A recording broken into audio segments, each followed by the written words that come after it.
네, 안녕하십니까? 오늘 말씀은 호세아서 2장, 3장 말씀을 읽겠습니다. 요절은 3장 5절.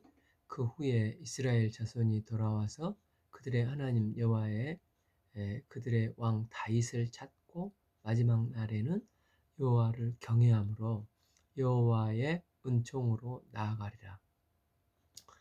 호세아서는 심판과 위로의 메시지가 적절하게 배열되어서 나옵니다. 이 장은 그 고멜과 결혼한 것도 대단한 일인데, 그는 모든 것을 그 아내에게 쏟아줬지만 아내가 이제 바람이 나서 자식까지 데리고 들어오는 엄청난 사건을 겪으면서 호세아는 점점 하나님의 이스라엘을 향한 그 안타까워하시는 마음, 비통해 하시는 마음을 깊게 알아가는 말씀입니다. 1. 너희 형제에게 안미라 하고 너희 자매에게 루하마라 하라. 둘 다 이제 그 부정어인 로가 접두에서 빠짐으로 하나님은 다시 이스라엘을 긍휼로 하나님의 백성으로 삼아 주시겠다는 그 위로의 말씀을 듣습니다. 이 너희 어머니와 논쟁하고 논쟁하라. 이를 볼 때 1장에 비해서 시간이 이제 좀 흘러서 자식들이 성장해서 논쟁할 수 있는 나이가 된 것을 알 수가 있습니다. 그는 내 아내가 아니요 나는 그의 남편이 아니라 그가 그의 얼굴에서 음란을 제하게 하고 그의 유방사이에 음행을 제하게 하라. 여기서 너희 어미는 결국 이스라엘이고 나는 하나님을 표시합니다. 이스라엘이 음란하게 범죄해서 이미 하나님의 아내가 아닌 것처럼 되어버리게 되었다는 것입니다. 그래서 너희 어미 이스라엘에서 음행을 제하라는 것입니다. 3. 그렇지 아니하면 내가 그인 이스라엘을 그를 벌거벗겨 나던 날과 같게 할 것이요 그로 광야같이 되게 하며 마른 땅같이 되게 하며 목말라 죽게 할 것이라는 것입니다. 그리고 4. 내가 그 자녀를 긍휼히 여기지 아니하리니 이는 그들의 음란한 자식들임이니라. 그 바알 종교는 그의 자식들 가운데 죄의식 가운데 행음하여 사생자들이 태어날 게 아닙니까? 이런 자식들을 음란한 자식들이 되어버리는데 이스라엘 자식들 가운데 이런 음란한 자식들이 생겨나기 시작한다는 것입니다. 5. 그들의 어머니는 바알 신전 같은 데서 음행하였고 그것들을 임신했던 자는 부끄러운 일을 행하였나니. 그러면 북이스라엘에서 바알 신을 그토록 열심히 따라다니면서 이상한 짓을 해서 음란한 자식을 낳는 나름대로 이유가 무엇이었습니까? 5b 이는 그가 이르기를 나는 나를 사랑하는 자들을 따르리니 왜냐하면 그들은 바알이 내게 떡과 내 물과 내 양털과 내 삶과 내 기름과 내 술을 내게 준다 생각하였다고 하는 것입니다. 바알 숭배자들은 하늘의 비를 바알이 준다고 착각을 하고 있기 때문에 바알을 주구장창 열심히 쫓아다니면 바알이 이렇게 모든 것을 공급한다고 생각을 합니다. 그래서 하나님께서는 너희들에게 회개할 기회를 줘도 자꾸 바알을 이토록 쫓아다니고 맹신을 하다 보니까 하나님께서 이제는 징계를 하시는 것입니다. 처음에는 어떻게 하십니까?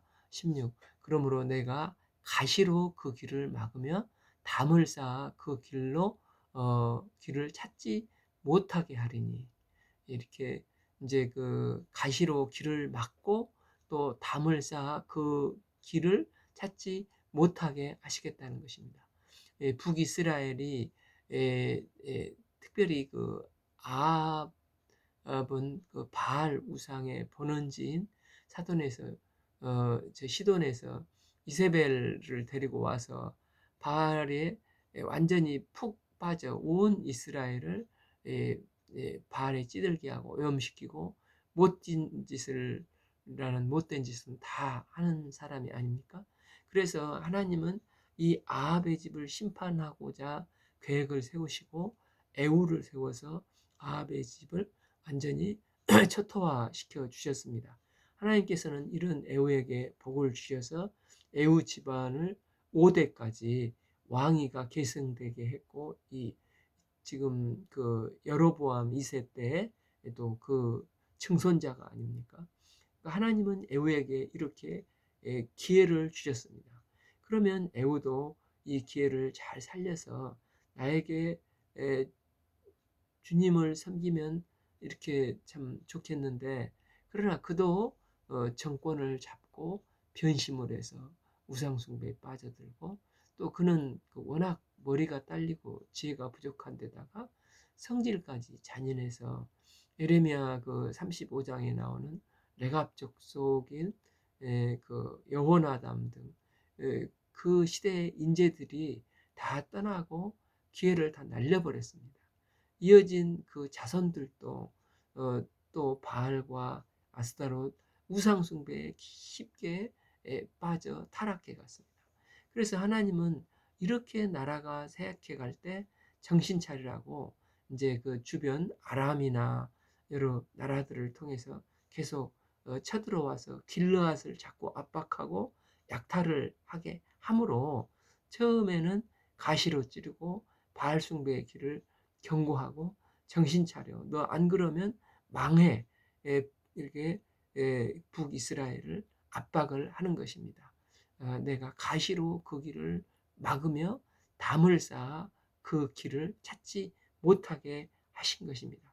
그러나 에우나 여호와스나 여로보암이나 다 길을 틀어막고 하나님의 말씀을, 경고의 말씀을 듣지 않는 것입니다. 그러면 하나님은 어떻게 하신다는 것입니까? 바알을 그 해 달을 섬기는 아수르의 몽둥이를 통해서 이 바알 숭배하는 그들을 망하게 하시겠다는 것입니다. 그래서 바알도 아예 포로로 잡아가게 만드는 것입니다.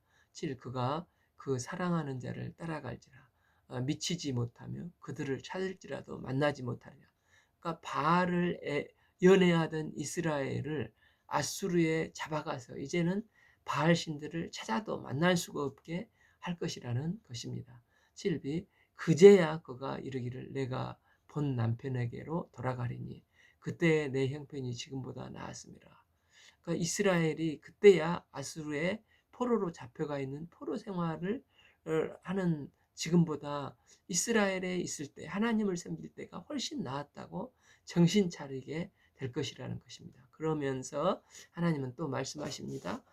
8. 곡식과 새 포도주와 기름은 내가 그에게 준 것이요 심지어 그들의 바알을 위하여 쓴 은과 금도 내가 그에게 더하여 준 것이거늘 바알 숭배에 빠진 이 바보 멍청이들은 원래 곡식, 새 포도주, 기름도 다 하나님께서 하나님 것이고 하나님께서 그들에게 하나님을 섬기도록 주신 건데 그것을 바알에게 모두 갖다가 다 바쳐버렸는데 결국 하나님이 그들을 다시 다 빼앗아 버리겠다는 것입니다. 그러므로 내가 내 곡식을 그것이 익은 계절에 도로 찾으며 내가 새 포도주를 그것이 맛들 시기에 도로 찾으며 또 그들의 벌거벗은 몸을 가릴 때 양털과 내 삶을 빼앗으리라. 하나님은 이스라엘을 사랑하셔서 그렇게 많은 기회와 은혜를 베풀어 주셨는데 그것을 그들은 선용하지 못하고 하나님을 섬기는 데 사용하지 않고 그래서 우상 숭배에 갖다 바치니 하나님은 다시 그들을 빼앗아 가겠다. 가져가겠다. 무서운 말씀을 하시는 것입니다. 뿐만 아니라 하나님 외에 다른 것을 사랑하는 사람은 다른 것을 사랑하는 그 사람의 눈앞에서 아예 수치를 당하게 만들어 버리겠다는 것입니다. 12제 내가 그 수치를 그 사랑하는 자의 눈앞에 드러내리니 그를 내 손에서 건져낼 사람이 없으리라. 그리고서는 11 내가 그의 모든 희락과 절기와 월삭과 안식일과 모든 명절을 폐하시겠다. 이스라엘의 모든 것을 폐하셔서 이스라엘을 완전히 멸망시키겠다고 하나님께서 심판의 경고를 하시고 계시는 것입니다. 그래서 12절, 그가 전에 이르기를 이것은 나를 사랑하는 자들이 내게 준 값이라 하던 그 포도 나무와 무화과 나무를 거칠게 하여 수풀이 되게 하며 들짐승들에게 먹게 하라. 그러니까 한마디로 하나님께서 모든 것을 황무케 이렇게 심판을 하시겠다는 것입니다. 13, 그가 귀고리와 폐물로 장식하고 그의 사랑하는 자를 따라서 나를 잊어버리고 향을 살라 바알을 섬긴 시일대로, 즉 행한 대로 그대로 보응을 해서 내가 그에게 벌을 주리라. 여호와의 말씀이라. 이런 이제 무서운 심판의 말씀을 증거하고 계십니다. 그런데 이런 무서운 심판 이야기가 나오면 이스라엘이 이제 와르르 이제 무너질 것이 아닙니까? 그래서 이제 14절부터 또 그 위로의 메시지를 증거합니다. 그러니까 호세아서의 특징인 심판과 위로가 이제 반복된다고 했는데 이 단금과 채찍이 적절하게 교차되어서 나오고 있는 것입니다.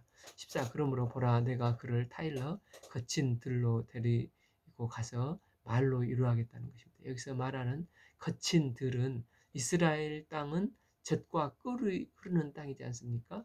그런데 여기서 거친 들로 데려가겠다는 것은 이제 아수르로 포로로 잡혀가고 또한 그 150년 후에 남유다도 바벨론 포로로 잡혀가는데 그 이방 땅이 거친 들이라는 것입니다. 거기에서 이거 말씀으로 위로를 해주시겠다는 것입니다. 지난번에 읽었었던 그 에스겔이나 다니엘이 바벨론으로 이제 그 이사야서에서는 또 남는 자 구루터기 말씀을 통해서 포로로 잡혀간 후 그들을 하나님의 계시의 말씀을 통해 위로를 해 주시는 것입니다. 그러니까 여호와를 아는 지식, 이게 기초가 되는 게 너무 중요한 것입니다. 그러니까 남유다의 그들은 포로지에 왔어서 매우 힘든 가운데 우리는 지금 거친 들에 있는 마른 뼈 같지만 하나님이 이 채소 깔려 있는 말씀의 기초에서 하나님이 마른 뼈들이 일어나서 군대가 된다고 하셔서 하면서 이제 위로와 소망의 메시지를 그들에게 증거를 했습니다. 또한 예루살렘 성전이 부서졌다고 탄식하지만 하나님의 성전을 다시 재건해 주시겠다고 내게 보여주셨다. 그러면서 에스겔은 낙심에 빠져 있는 거친 들에 있는 남는 자들에게 하나님의 말씀을 통해서 위로와 격려를 해주고 있는 것입니다. 그래서 때가 되면 하나님은 회복시켜 주시겠다는 것입니다. 15, 거기서 비로소 그의 포도원을 그에게 주고 비록 그곳이 아골 골짜기 같을지라도 그곳에 말씀이 주어질 때 이제 비로소 소망의 문을 삼아 주리니 그가 거기서 응대하기를 어렸을 때 애굽 땅에서 올라온 날과 같이 하나님께서 해방을 시켜 주실 것이라는 것입니다. 이 해방의 때에 하나님은 그들에게 놀라운 축복을 주십니다. 16, 여호와께서 이르시되 그날에 내가 나를 내 남편이라 일컫고 다시는 내 바알이라 일컫지 아니하리니 17, 내가 바알들의 이름을 그의 입에서 제거하여 다시는 그의 이름을 기억하게 가여 부르는 일이 없게 하리라.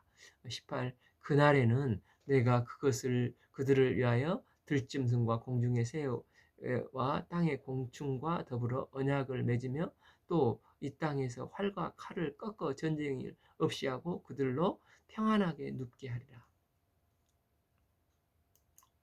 이 애언은 1차적으로 이제 바벨론의 포로로 끌려갔던 그들이 이제 해방된 것으로 이제 최소한 그들이 이제 그 돌아와서 다시는 우상 숭배, 이 바알 숭배에 빠지는 것은 하지 않지 않습니까? 이 남북 이스라엘 전체를 볼 때 좀 더 멀리 궁극적으로 한 우두머리 되시는 메시아를 통해서 이 일을 실현하시는 것을 볼 수 있습니다. 현재 우리는 죄와 사망으로 멸망한 자들이었습니다. 그런데 하나님께서 한 우두머리를 통해서 죄와 사망에 포로된 자를 끄집어 내시고 이 죄와 사망에서 출애굽을 하게 하사 그분의 은혜로 의로운 자들이 되게 하십니다.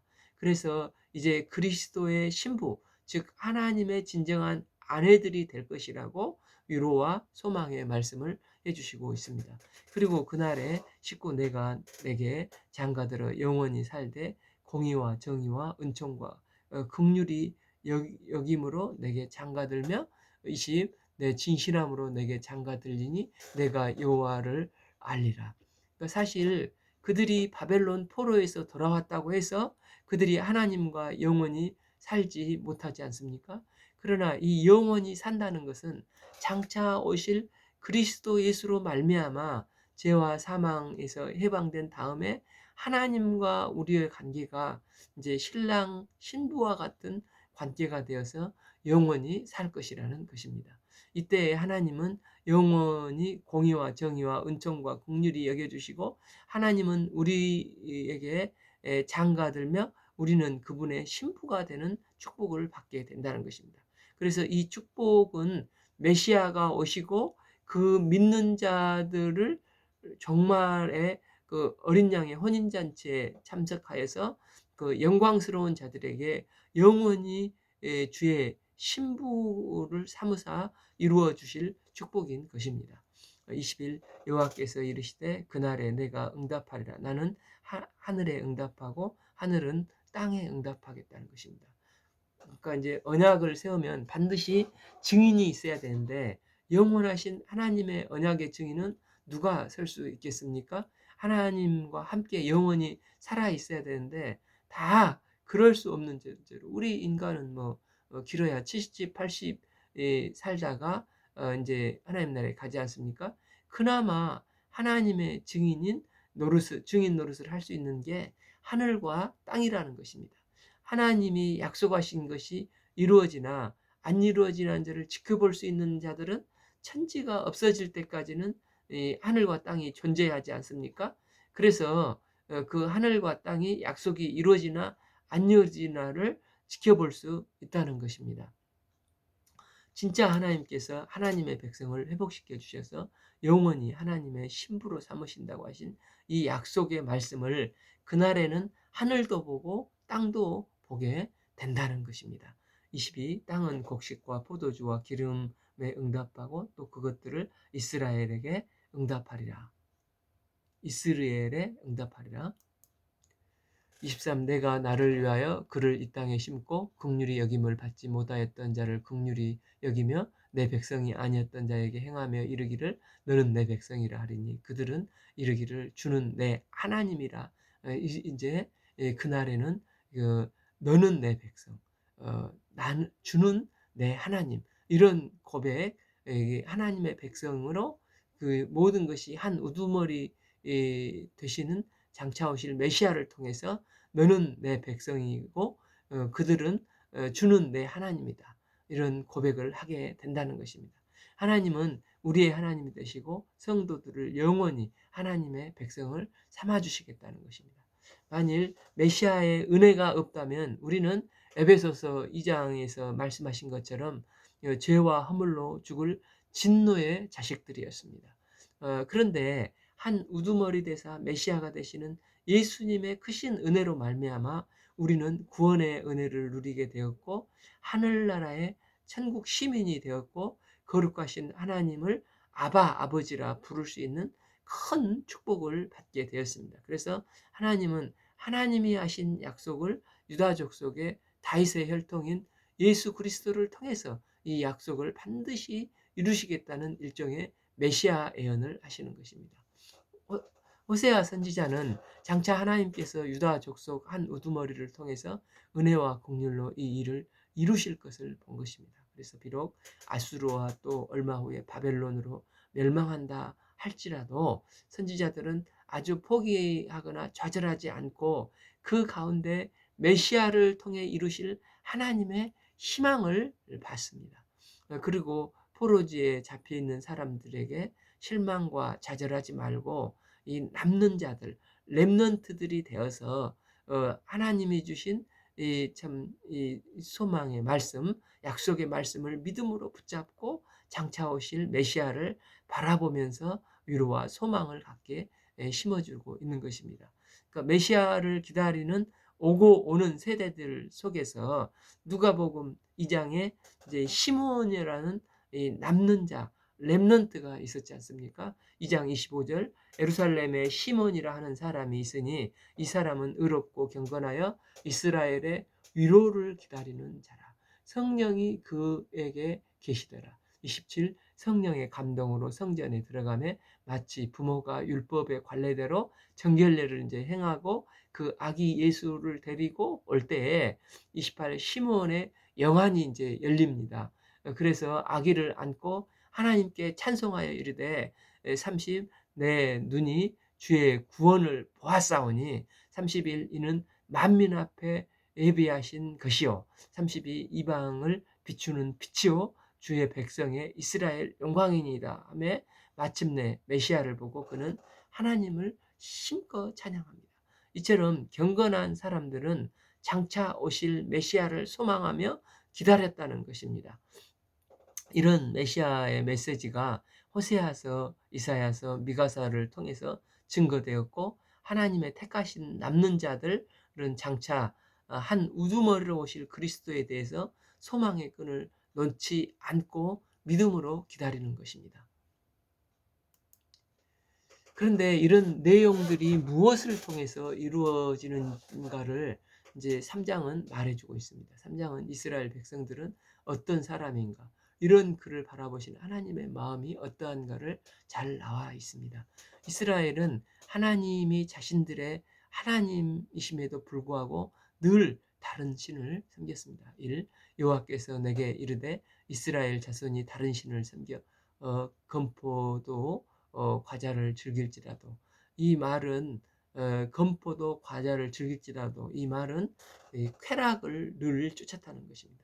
하나님은 먼저 이스라엘 먼저 하나님 이야기를 하시면서 하나님은 우리를 열심히 사랑하시지만 이스라엘 백성들은 바람이 나서 자꾸 자기네들이 연애하는 우상을 따라 이상한 대로 다른 신을 섬기로 건포도를 먹는 것 같이 잠깐 쾌락을 즐긴다는 것입니다.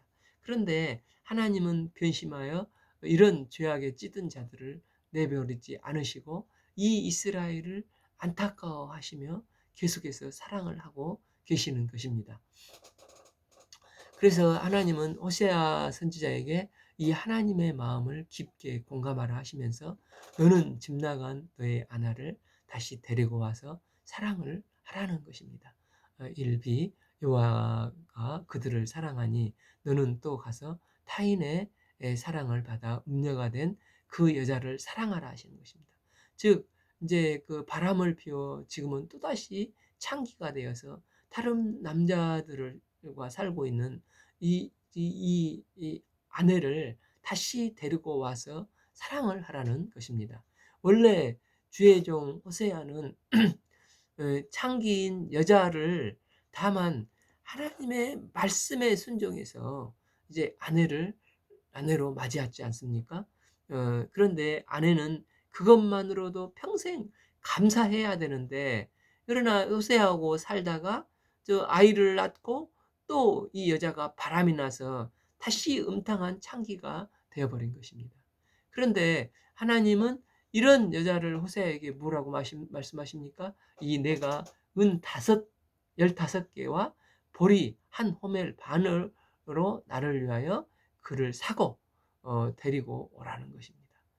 그냥 데리고 온 것도 말도 안 되고 백보 양보해도 좀 들똥말똥한데 하나님은 아예 돈을 주고 데리고 와서 다시 살면서 사랑을 하라는 것입니다. 이게 가능한 이야기겠습니까? 정말 하나님이 끝없이 부어주시는 사랑이 아니면 절대 그 마음이 동해야지 절대 불가능한 일입니다. 그런데 하나님은 이런 말도 안 되는 일을 하라고 왜 하시는 것입니까? 이는 그 호세아가 하나님의 마음을 이해하라고 그러시는 것입니다. 하나님이 이 애타는 이 참 안타까워하시는 이 마음을 이해하라는 것입니다. 이스라엘은 끊임없이 하나님을 사랑하라 하는데 끊임없이 배반하고 음란하게 바람을 피우고 정말 정내미가 툭 떨어지는 이 고멜과 같은 다시는 상대하기도 싫은 쳐다보기도 싫은 정말 꼴도 보기 싫은 이 존재들이었습니다. 설사 이런 그를 데리고 온다 할지라도 이게 돈 주고 데리고 오는 게 아니라 그냥 머리끄댕이를 끌고 오든지 아니면은 다리몽댕이를 부러뜨려서 끌고 오든지 하고 싶지 않았겠습니까? 그런데 이런 여자를 하나님은 오히려 돈을 주고 데리고 와서 사랑을 하니 얼마나 이게 힘들겠습니까? 그런데 하나님은 호세아에게 이렇게 하라는 것입니다. 그래야 하나님의 마음을 이해할 수 있다는 것입니다. 오늘날도 마찬가지입니다. 호세아에게 이런 말씀을 하시는 하나님의 마음을 생각해 보십시오. 우리는 끊임없이 세상을 사랑하고 배반하고 이상한 길로 자꾸 자기 길로 가는 자들이었습니다. 이런 우리를 여지없이 쥐어받고 참 심판해도 할 말이 없는데 하나님은 고멜과 같은 우리를 변함없이 인내하시고 사랑하셨습니다. 심지어 하나님은 우리를 데려오시고자 그분의 독생자 예수님을 십자가에 내주시고 그 보혈의 희생을 통해서 이 죄의 값을 다 지불하시고 우리를 구원하여 데리고 오셔서 천국 시민 삼아 주셨는데 이 얼마나 큰 희생이고 얼마나 크신 하나님의 사랑입니까? 하나님은 이렇게 음탕한 고멜을 데리고 와서 말씀하십니다. 3. 그에게 이르되 너는 많은 날 동안 나와 함께 내고 음행을 하지 말고 이제는 다른 남자를 따르지 말라. 나도 정조를 지키면서 변함없이 사랑하리라. 이렇게 말씀을 하시는 것입니다. 그러니까 요한복음 13장 1절에서 6월절에 예수께서 자기가 세상을 떠나 아버지께로 돌아가실 때 이가 이른 줄 아시고 세상에 있는 자기 사람들을 사랑하시되 끝까지 사랑하시느니라. 그러니까 한 번 택한 자들을 사랑하시되 하나님의 사랑은 변함없는 끝까지 사랑하는 이 엔들리스 러브입니다. 십자가를 앞에 두신 예수님께서 그 제자들을 이렇게 끝까지 사랑하시듯 우리를 사랑하시는 것입니다. 이 하나님이 이스라엘 백성들을 이렇게 사랑하시는데 그 사랑에 녹아난 이스라엘 백성들이 돌아오게 이제 되는데 장차 어떻게 돌아오게 된다는 것입니까? 이스라엘 자손들이 많은 날 동안 왕도 없고 지도자도 없고 제사도 없고 주상도 없고 에봇도 없고 드라빔도 없이 지내다가 그러니까 이스라엘 백성들이 영적인 간음을 하다가 마침내 이제 아수르나 또 바벨론 이제 포로로 잡혀가지 않습니까? 그들이 멸망했을 때 왕들도 이제 죽거나 이제 막 눈이 뽑혀서 포로로 잡혀가지 않습니까? 그래서 이제는 왕도 없고 성전도 파괴되고 에봇도 없다는 것입니다. 그 후에 이스라엘 자손이 돌아와서 그들이 하나님 여호와 그들의 왕 다윗을 찾고 마지막 날에는 여호와를 경외함으로 여호와의 그 은총으로 나아가리라. 여기서 이제 호세아서는 BC 7세기 사람이고 다윗은 BC 10세기 사람으로 300년 이전의 사람으로 차이가 나는데 그런데 어떻게 이스라엘 자손이 돌아와서 그들의 하나님 여호와 그들을 왕 다윗을 찾을 수가 있겠습니까? 여기서 말하는 것은 다윗의 혈통에서 바벨론에서 해방되고 돌아올 때 첫 번째로 다윗의 혈통인 이 스룹바벨을 앞세워서 돌아온다는 것입니다. 그 다음에 이제 멀리 다윗의 후손 예수 그리스도를 통해서 해방될 것을 말씀해 주시고 있습니다. 누구든지 다윗의 후손 예수님을 앞세워 하나님의 은총으로 나아갈 수 있게 된다는 것입니다. 호세아는 진정한 회복은 다윗의 혈통에서 나신 예수 그리스도를 통해서 이루어질 것을 지금 보고 있는 것입니다. 그래서 신약 성경 시작은 마태복음 1장 1절에서 아브라함과 다윗의 자손 예수 그리스도 계보라. 그러니까 이스라엘 역사에서 이제 세 기둥이 있다 하면은 이게 믿음의 조상 아브라함과 다윗과 그 완성자 되시는 예수님이시지 않습니까? 이 다윗은 어떤 모범이 되었습니까? 회개하는 회개의 모범이 되었습니다. 다윗이 그 좀 사실 파렴치한 범죄를 저지른 사람이 아닙니까? 그러나 그는 하나님이 나단 선지자를 통해서 당신이 근이이다 하고 죄를 지적했을 때 그는 진심으로 하나님 앞에 통회해야 했습니다. 바로 이 부분이 하나님의 마음에 합한 자가 된 것입니다. 그래서 하나님 앞에 그의 진실된 회개로 말미암아 다윗의 후손을 통해서 다윗의 위가 영원히 끊어지지 않을 이런 축복을 주시게 되는 것입니다. 이 축복을 얻게 된 배경이 회개에 있다는 것입니다. 그리고 이제 아브라함에게 하나님은 이제 그 세 가지 언약을 주셨지 않습니까? 이게 하나님의 땅을 주시겠다, 또 후손을 주시겠다, 영원히 함께하겠다. 이게 이제 아브라함에게 주신 언약의 핵심입니다. 그런데 이 땅이나 후손은 다윗 때에 봐보면은 다 완성이 되었지 않습니까? 그런데 어느 정도 후손의 축복도 이루어진 것입니다. 그런데 하나님이 함께 하심의 축복은 영원히 하나님이 함께 하심을 말씀하십니다. 함께 하심의 이 문제가 해결되려면은 죄 문제가 해결돼야 되는데 이 죄 문제가 해결되는 것은 하나님과 인간 사이에 죄의 담이 허물어져야 됩니다. 이렇게 죄 문제는 이런 조건이 이루어지는데 죄 문제는 누구를 통해서 이루어지는 것입니까? 그 예수 그리스도의 보혈의 피의 대가를 지불해야만 인간이 죄의 문제가 해결될 수가 있습니다. 그래서 땅 주고 후손 주시고 함께 하시겠다는 언약을 성취하시는 분은 예수님이십니다. 예수님은 십자가에서 마지막으로 하신 말씀을 다 이루셨다. 이렇게 했기 때문에 우리가 하나님께 나오려면 예수님의 피공로로밖에 나올 수가 없습니다. 그래서 이제 말일이 사람이 이제 사람들이 죄와 사망의 권세에서 눌려 있다가 하나님 앞에 나오려고 하면 누구를 구할 수밖에 없습니까? 그 후에 이스라엘 자손들이 돌아와서 그들이 하나님 여호와 그들의 왕 다윗을 찾고 마지막 날에 여호와를 경외함으로 여호와의 은총으로 나가리라. 즉 다윗을 구하고 하나님을 경외함으로 하나님 앞에 나와야 한다는 것입니다. 그러니까 벌써 호세아는 이런 사실을 내다보고 있는 것입니다. 그러니까 호세아는 장차 다윗의 후손으로 오실 메시아에 대한 놀라운 예언을 하고 있는 것입니다.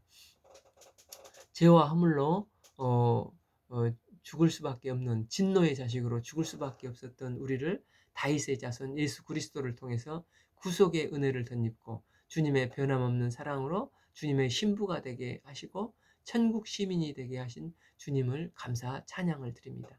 우리가 이 마지막 때에 여호와를 경외함으로 여호와의 은총 가운데 나가는 복된 인생이 될 수 있기를 기도합니다. 오늘 말씀은 그 2장, 3장 말씀을 읽겠습니다. 감사합니다.